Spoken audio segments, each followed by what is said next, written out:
This is Twit.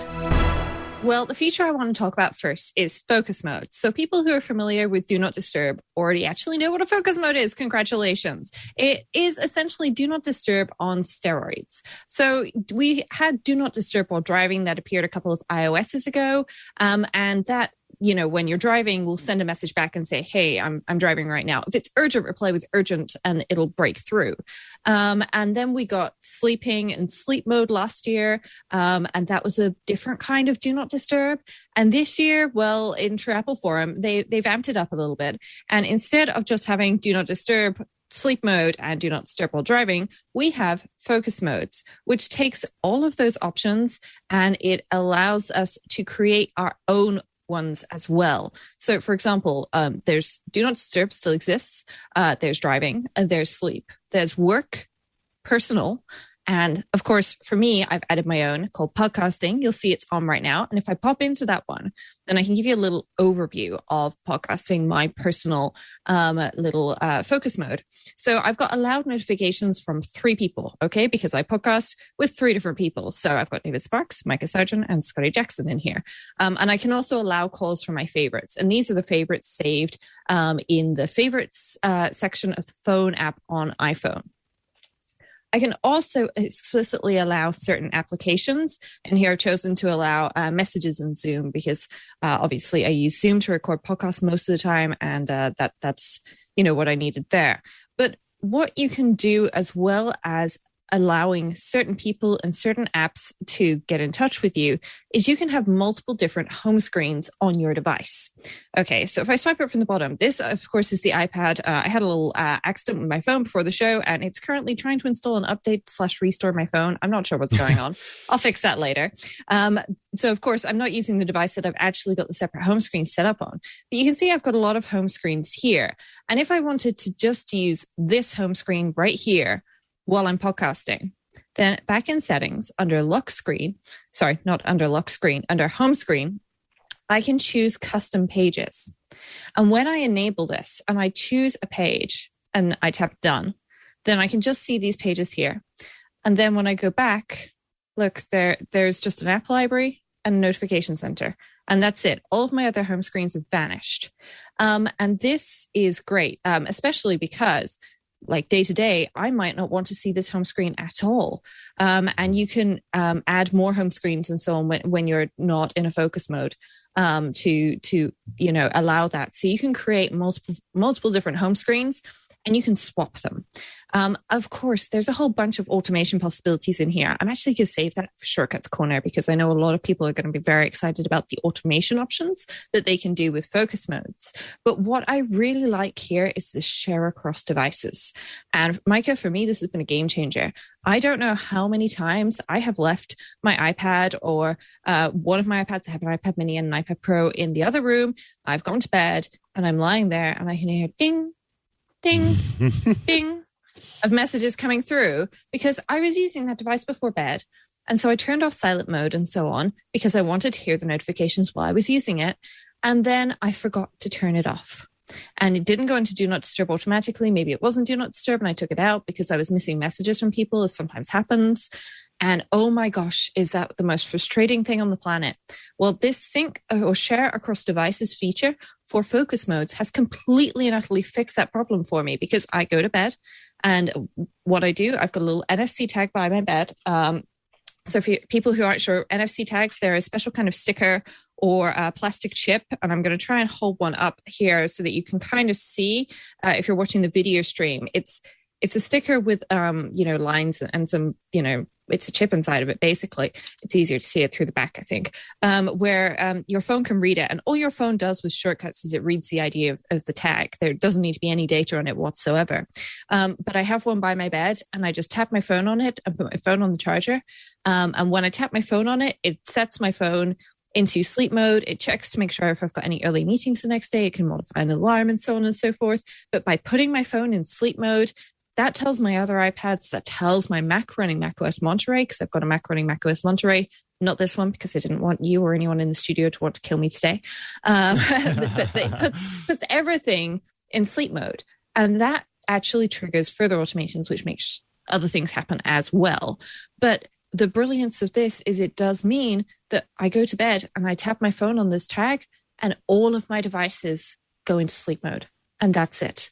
So there's no dings and bings coming from another room and I'm having to get up and wander around, especially in the winter. It's a little bit chilly. Don't necessarily want to be doing that, but this is great. The other thing, of course, is it's on watchOS as well. It's going to be really hard to demo this, so I'm not going to. But if you swipe up into the control center on watchOS, then you can actually set your focus mode from right here. And I'll pull it off my wrist and see if I can show people on the screen. I'm going to have to re-input my passcode a second to make that happen. But there we go. If I scroll down to the bottom, where'd the camera go? There it is. You can just about see a headphone icon there next to the walkie-talkie option, and that is my focus mode. It's actually purple in real life. It's not the blue it's showing up as on camera, but that matches the color and the icon that I set up on my iPad when I created this focus mode. And it works. And I can just select my focus mode right here, and it syncs to all my devices. And I've been experimenting on and off over the last couple of months with lots of different focus modes. So one that I have been experimenting with is a cooking focus mode. Now, in the end, I've ended up not using this because I don't want to stop getting notifications while I'm cooking. All I was doing there was basically triggering a specific watch face, which wasn't a great use of a focus mode because there are a limited number of focus modes that you can create. But it's really good. I am just going to show people very quickly how they can enable a focus mode in Control Center. Because if you swipe down from the top right, the Control Center has changed up a little bit with iOS 15. And where the Do Not Disturb was now, if you tap and hold on that, then you'll see all of your focus modes. And you can also tap here to create a new focus mode and jump straight into that area in the settings as well. But if you tap and hold, then you can choose your focus modes. And if you tap on the three dots to the side, then you can also choose to enable it for a specific period of time, for an hour, until this evening, until you leave your location, or until the end of the event. And there are settings as well, because I did forget to mention, you can schedule focus modes. So there's a smart activation feature where it can automatically detect, okay, this is the kind of places that you physically go to when you usually enable this focus mode, or you're usually opening these apps at this kind of time of day. Or it can just straight up do it at different times on specific days of the week. When you arrive at a particular location, sorry, just trying to cancel out of there because that's, there we go. And it can also do it when you open specific applications, which is great. So if you want a reading focus mode, then you could say when I open the Books app, and also if I scroll down and look for the Kindle app, which should be down here, then both of those can enable, in this case, it would enable my podcasting one. So it's not a great idea. But you get the idea. And you can also disable these. So while I was on holiday, and I was taking a break, I went in and I disabled this turn on automatically for my work focus mode. And then when I came back, I just toggled it back on and that was it. And I'm back, with automated focus modes, which I love. And this is working, really well for me. It's good. I specifically really like having the different home screens because then I swipe up on my lock screen and look at my phone and, oh, wow.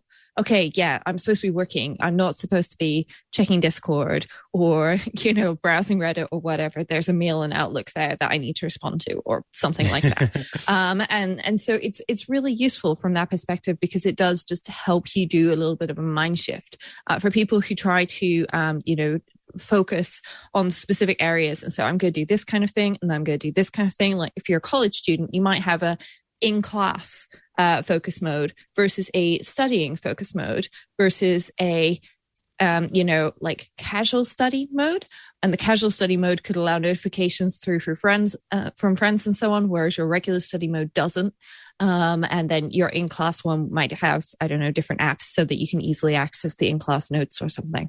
But I really like focus modes. They are brilliant. If you haven't gone and set them up, Work and Personal are there. And what you do, you just tap on it. I've left for Personal not set up for the entire summer so that I would have this, Micah. So you can just tap on it to set it up. So I'll just do that again. tap next, and then you can choose. It's got some people here who I can say that I want to get messages or notifications from. I can also just tap and remove all. I don't want notifications from anyone. I want calls from everyone, no one, my favorites, all of my contacts, or even specific groups. So if you have a group of your work contacts, then you can allow that group through automatically instead of going through and selecting everybody in your phone address book from work. And you can also enable repeated calls, which is great. I really like that feature. And then you choose which applications you get notifications from. And you can also choose whether or not to allow time-sensitive notifications. Time-sensitive are things like, for example, if a flood is detected in your HomeKit home and you've got a flood sensor, that will break through, as will things like locks unlocking or locking and things like that. But something like, hey, you got an email from Amazon about a sale is not going to come through. That's not time sensitive. And so, that's good. And developers have been updating to support all of this as well. And then when it's done, it's right there.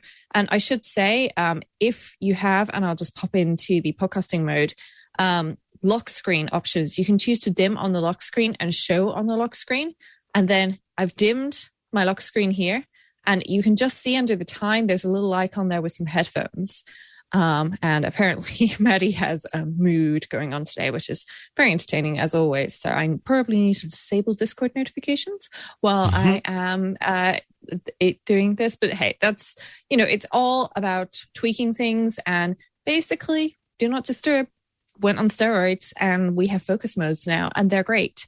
There is something I should mention, which is that your focus state can be shared with applications. So for example, Micah, when I message you and I know it's late at night, I actually see Micah has focus turned on in the messages, and I can tap to notify you anyway. Now, personally, I don't tap this because I'm there going, Mike is sleeping. I'm just sending him a show idea, and the show's not until Tuesday anyway. And it's like, I don't know, Wednesday. So we've got plenty of time. I don't need to wake him up for this. But you can toggle share focus status off, and then it won't share it in things. And also, if you go back, if you just have a play around with all of this, then you'll find, whether or not this is useful to you, and so on. You might want to enable it for some things, but not others. So, for example, for podcasting, I definitely don't want that enabled. Thank you very much. But for other things, like, for example, if I am, if I set up an exercise one, then I might say, actually, I want to share this because if something's important, then people should be able to interrupt me anyway. But I really do love that it syncs between all my devices. This was that for me was the killer part of focus modes. It syncs between my devices. I set it on one and it's everywhere. So I've got a couple of things to say about focus modes, and then we'll take a quick break. Because here's the sort of ironic thing about focus modes is that, so I, back in college, I've talked about it before, I was diagnosed with ADHD, and focus modes is one of those things that would be incredibly helpful as a person with ADHD. But the sort of the understanding that we have for ADHD is that a lot of the time, the executive dysfunction that happens because the person with ADHD, the task that they're supposed to be focusing on is one that is not interesting to them. It's a struggle to sort of find interest in a specific task and be able to use that to sort of complete that task. And so for me, while I know that focus modes would be helpful, the thought of going through the process to set them up is, for me, not an engaging thing. And so given that, it is like it would take a lot of work to want to sit down and get this set up. But I know that once I did, I would be very pleased about it. It would be very helpful for me. So I kind of wish that there was a way to share focus modes that, as somebody who's created a really good focus mode, you could go, oh yeah, that's precisely what I want. And on the other hand, I want Siri intelligence to continue to improve so that the suggestions get better to a point that they are kind of a full featured suggestion for what your focus mode could be. Because I think that even the suggestions that are available right now, while they are a good sort of jumping off point, it's not quite what someone would want, where it's just sort of let's go ahead and enable this. And so the focus modes that I use are do not disturb and sleep. And I still have personal and work just kind of sitting there waiting to be set up, because I just haven't gotten the activation energy, to use a chemical the chemical term. I haven't gotten the activation energy required to set it up. So I wish that I could tap into yours and Matthew's interest in this, just like for a little bit of time, because there are people with ADHD who wouldn't have trouble setting this up, because for them this is an engaging activity. This is something that is of interest to them. And it just happens to fall outside of mine. And so it's like, oh man, it feels like such a grueling task, but oh boy, it would be really nice to have it. So yeah. I apparently also have ADHD, but yes, this was something that really grabbed my attention. I went, yes, I can do this. And then I spend so much time tweaking things. There is one tiny bug that seems to have made it through to the release candidate that everybody got yesterday that I should mention. And that is calls from no caller ID will not break through a focus mode. And that can be problematic for a lot of people. You probably have that turned off anyway. If that's the case, don't worry about it. It doesn't apply to you. But if you're somebody like me whose doctor's surgery calls out using no caller ID, you may miss phone calls if you're using a focus mode. So I would just suggest if you experience this, please file feedback with Apple, because if they don't know about it, they can't fix it. I have filed feedback on this, so hopefully it's going to get fixed in the not too distant future. But if you are expecting a phone call from a number that comes through or from a place that calls out with no caller ID, then you may want to disable your focus mode until you've received that phone call and then re-enable it afterwards. Just because otherwise you could miss something important like a doctor's appointment, which would not be great.